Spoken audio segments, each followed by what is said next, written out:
Sebelum kita mendengarkan firman Tuhan, mari kita berdoa terlebih dahulu. Kita satu dalam doa. Kami bersyukur kepadamu ya Tuhan, untuk kesempatan yang indah kami bisa beribadah, terlebih mendengarkan firman-Mu.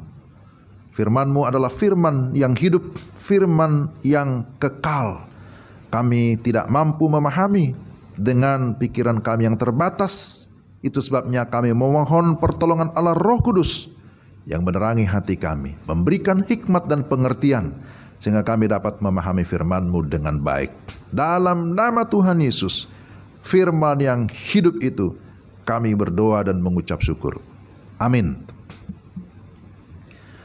Pembacaan firman Tuhan diambil dari Lukas pasal 7 ayat 1 sampai dengan ayat yang ke-10. Demikian firman Tuhan. Lukas 7 ayat 1 sampai 10. Setelah Yesus selesai berbicara di depan orang banyak, masuklah ia ke Kapernaum. Di situ ada seorang perwira yang mempunyai seorang hamba yang sangat dihargainya. Hamba itu sedang sakit keras dan hampir mati. Ketika perwira itu mendengar tentang Yesus, ia menyuruh beberapa orang tua-tua Yahudi kepadanya untuk meminta supaya ia datang dan menyembuhkan hambanya. Mereka datang kepada Yesus dan dengan sangat mereka meminta pertolongannya, katanya, "Ia layak engkau tolong, sebab ia mengasihi bangsa kita dan dialah yang menanggung pembangunan rumah ibadat kami." Lalu Yesus pergi bersama-sama dengan mereka. Ketika ia tidak jauh lagi dari rumah perwira itu menyuruh sahabat-sahabatnya untuk mengatakan kepadanya, "Tuan, janganlah bersusah-susah, sebab aku tidak layak menerima Tuan di dalam rumahku. Sebab itu aku juga menganggap diriku tidak layak untuk datang kepadamu. Tetapi katakan saja sepatah kata, maka hambaku itu akan sembuh. Sebab aku sendiri seorang bawahan, dan di bawahku ada pula prajurit. Jika aku berkata kepada salah seorang dari prajurit itu pergi, maka ia pergi. Dan kepada seorang lagi datang, maka ia datang. Ataupun kepada hambaku kerjakanlah ini, maka ia mengerjakannya." Setelah Yesus mendengar perkataan itu, ia heran akan dia. Sambil berpaling kepada orang banyak yang mengikuti dia, ia berkata, "Aku berkata kepadamu, iman sebesar ini tidak pernah aku jumpai sekalipun di antara orang Israel." Dan setelah orang-orang yang disuruh itu kembali ke rumah, didapatinya lah hamba itu telah sehat kembali. Demikian pembacaan firman Tuhan, dan berbahagialah kita yang sudah mendengar firman dan memelihara dalam hidup kita sehari-hari. Shalom. Senang sekali saudara-saudara kita bisa berjumpa melalui khotbah minggu ini. Dan saya berharap kita tetap bersemangat mengikuti ibadah di rumah masing-masing dan mendengarkan firman Tuhan dengan penuh kerinduan, dengan penuh sukacita. Nah, tema khotbah minggu ini adalah kehidupan yang membuat Yesus heran atau takjub. Saudara-saudara yang terkasih dalam Tuhan Yesus Kristus, sudah sering atau terlalu sering Yesus membuat kita heran. Begitu ya. Tetapi di dalam ayat yang ke-9 yang tadi sudah kita baca, ada seorang yang membuat Yesus heran ataupun kagum. Orang seperti apa dia? Kok sampai Yesus yang adalah Tuhan juga heran kepadanya? Ternyata saudara-saudara, orang yang membuat Yesus heran dalam teks ini tidak disebutkan namanya persis. Si Anu atau si Ana tidak disebutkan. Tetapi memang disebut bahwa dia adalah seorang perwira Romawi yang disebut sebagai centurion. Ini perwira Romawi, pangkatnya pasti sudah tinggi. Apakah setara dengan brigjen atau kolonel, kira-kira begitu. Saudara, yang membuat Yesus heran bahwa orang ini tidak pernah belajar atau tidak mengerti kitab suci yang dimiliki oleh orang Yahudi. Ia tidak beribadah ke bait Allah seperti orang-orang Yahudi. Jadi, apa yang dia tahu? Tentu dia memiliki hukum negaranya, pasti ya. Sebagai militer dia mengerti hukum militer, sudah pasti. Jadi dia bukanlah orang yang percaya kepada Allahnya orang Yahudi. Dengan kata lain, dia bisa disebut sebagai orang kafir menurut pandangan Yahudi. Tetapi justru orang inilah yang membuat Yesus heran, dan ini luar biasa, saudara-saudara. Mari kita perhatikan ayat demi ayat. Apa yang membuat Yesus heran atau kagum? Pertama, bahwa dia memiliki kasih yang tulus, atau dia memiliki kasih yang begitu besar. Dalam ayat yang kedua, di situ dikatakan ada seorang perwira yang mempunyai seorang hamba yang sangat dihargainya. Saudara yang terkasih dalam Tuhan, perhatikan di sini. Dia memiliki seorang hamba yang sangat dihargai. Hamba, tapi sangat dihargai. Istilah sangat dihargai dalam bahasa Yunani disebut entimos. Entimos itu diibaratkan seperti sebuah benda atau barang yang sangat berharga. Karena sangat berharganya, maka dia akan dijaga. Ya, ibarat seorang ibu, seorang nyonya yang punya perhiasan, entahkah emas, atau berlian, atau intan, maka itu akan disimpan di tempat yang paling tersembunyi, di tempat yang paling aman. Kenapa? Karena dia sangat menghargai dan takut kehilangan. Nah, apakah hamba ini patut dihargai? Sementara dikatakan dalam ayat yang kedua, dia sedang sakit keras dan hampir mati. Kalau sesuai dengan hukum Romawi, Tuhan berhak untuk menjual hamba. Bukan hanya menjual, bahkan berhak untuk membuang hamba, bahkan membunuhnya jika tidak lagi produktif. Bukankah di sini dikatakan sakit keras, hampir mati, berarti sebenarnya tidak bisa buat apa-apa lagi. Tetapi yang kita lihat bahwa perwira ini memiliki naluri kasih yang luar biasa. Saudara yang terkasih dalam Tuhan, sangat menyedihkan ya, jikalau ada orang-orang yang sudah mengaku Kristen, orang-orang sudah percaya, orang-orang yang sudah melayani, sering dengarkan firman, sering dengar khotbah, tapi sulit mengasihi. Ini ironis, ini menyedihkan. Maka ini menjadi pelajaran yang sangat penting bagi saya, bagi kita sekalian. Seorang perwira ini ketika melihat hambanya sudah tidak produktif, bisa dikatakan bahwa tidak bisa diharapkan, tapi dia tetap menghargai. Bahkan kalau kita bandingkan, kalau kita baca di dalam Yohanes pasal 4 ayat 46 sampai 47, dia tidak hanya dianggap sebagai hamba, tapi dikatakan dia sebagai anak.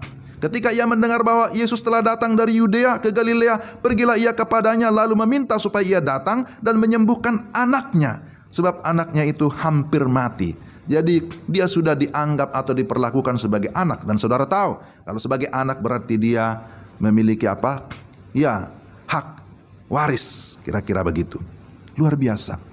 Jadi itu yang pertama, ia memiliki kasih yang tulus atau kasih yang besar. Tapi yang kedua, apa yang membuat Yesus heran? Bahwa perwira ini, ia rela berkorban bagi pekerjaan Allah. Dalam ayat yang kelima dikatakan, sebab ia mengasihi bangsa kita dan dialah yang menanggung pembangunan rumah ibadat kami. Saudara-saudara yang terkasih dalam Tuhan, perwira Romawi ini rupanya lebih dermawan, lebih hebat dibandingkan dengan orang Farisi yang mengaku sebagai orang-orang yang beriman, yang mengaku sebagai orang-orang yang beragama. Saudara, orang yang sudah merasakan kasih, maka orang itu pasti rela berkorban. Dan kita tahu tadi disebutkan bahwa perwira ini memiliki kasih. Maka dalam kasihnya ada kerelaan berkorban. Dia mau menyumbangkan, memberikan sesuatu untuk pekerjaan yang baik, untuk pekerjaan yang mulia. Saudara yang terkasih dalam Tuhan, harusnya begitu juga ciri orang Kristen, ciri orang percaya yang sudah berkata, aku sudah memiliki kasih. Bahkan selalu berkata, aku mengasihi Tuhan dengan segenap hati, dengan segenap jiwa, dan seterusnya. Tetapi apakah sudah terbukti, sudah terlihat di dalam kehidupan hari lepas hari? Orang yang merasakan kasih Tuhan, maka dia rela memberikan, atau boleh dikatakan tanda kutip memboroskan tenaganya, waktunya, bahkan hartanya, ataupun seluruh hidupnya untuk pekerjaan Tuhan. Orang yang merasakan kasih Tuhan, maka sebesar apapun pemberiannya, selalu dianggap kecil atau merasa kecil, terlalu sedikit dibandingkan dengan pengorbanan Tuhan. Tetapi sebaliknya, orang yang tidak memiliki kasih atau yang tidak tinggal di dalam kasih, wah, pemberian sekecil apapun terasa besar dan itu membebani hidupnya. Nah, ini yang menyedihkan ya. Bagaimana saudara dan saya? Apakah kita sudah memiliki kerelaan untuk berkorban bagi pekerjaan Tuhan? Maka ada ungkapan berkata, orang bisa memberi tanpa kasih, tetapi orang yang punya kasih, maka dia memiliki kerelaan untuk memberi. Dan ternyata perwira ini memiliki kerelaan untuk memberi. Maka inilah yang diapresiasi oleh Yesus. Dan dia heran dan berkata, tidak ada yang seperti ini bahkan di antara orang Yahudi. Saudara-saudara yang terkasih dalam Tuhan, sekali lagi, orang yang memiliki kasih, maka dia akan memberi, bahkan memberi yang terbaik. Jadi kita pun harus mengubah cara pandang kita, mengubah cara memberi. Jangan memberi persembahan 2.000 dari dulu, 2.000 juga terus sampai dengan sekarang. Kemudian dirohanikan lagi. Kan dikatakan Tuhan Yesus tidak berubah, saya juga.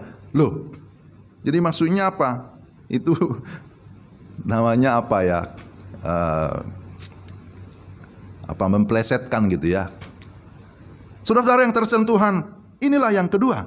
Mari kita mau berkorban bagi pekerjaan Allah. Dan saya yakin, saya harap saudara juga memang memiliki kerelaan berkorban bagi pekerjaan Allah.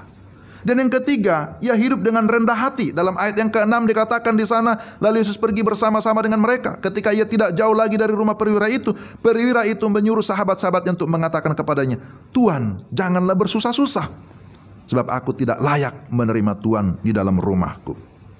Janganlah bersusah-susah, aku tidak layak. Wow, ini bentuk kerendahan hati. Dulu dia dipanggil Tuhan, tapi sekarang dia memanggil Yesus sebagai Tuhan atau Kurios. Jadi ini adalah bentuk kerendahan hati. Sebelumnya dia yang sering dipanggil sebagai Tuhan, tapi sekarang status ketuanannya ditujukan kepada Yesus. Dia menempatkan diri sebagai doulos, sebagai hamba yang tidak layak. Dan dia sekarang mengarahkan perhatiannya kepada Yesus dan mengakui bahwa Yesus itu adalah Kurios. Dia adalah Tuhan. Dia adalah Tuhan yang berkuasa. Maka dia berkata, katakan saja sepatah kata. Wah, luar biasa ya. Maka hambaku akan sembuh. Maka kita lihat di sini yang terakhir bahwa ia memiliki kepercayaan yang penuh atau memiliki iman yang besar kepada Yesus. Katakan saja sepatah kata, maka hambaku akan sembuh. Dia, saudara-saudara, tidak membaca firman, tapi dia percaya firman. Percaya firman berarti bahwa dia percaya kepada kemahakuasaan Tuhan. Percaya kepada kehadirannya, percaya kepada pemeliharaannya, percaya kepada karyanya, percaya kepada keselamatan, percaya kepada otoritas daripada Yesus. Dia sendiri berkata, aku ini bawahan, tapi di bawahku ada lagi prajurit. Ketika aku berkata pergi, maka dia pergi. Seorang lagi datang, maka ia datang. Kepada hambaku kerjakan ini, maka ia mengerjakannya. Ini bicara tentang otoritas. Maka sekarang dia sungguh percaya bahwa Yesus itu punya otoritas. Katakan saja sepatah kata. Ketika Yesus mendengarkan kalimat itu, maka dalam ayat 9, ia heran akan dia. Sambil berpaling kepada orang banyak yang mengikuti dia, ia berkata, aku berkata kepadamu, iman sebesar ini tidak pernah aku jumpai sekalipun di antara orang Israel. Dan kita lihat apa yang terjadi setelah itu. Ayat 10, setelah orang-orang yang disuruh itu kembali ke rumah, didapatinya lah hamba itu telah sehat kembali. Terjadi mujizat. Bahwa apa yang dia imani itu terjadi. Bahwa apa yang dia percaya itu menjadi kenyataan.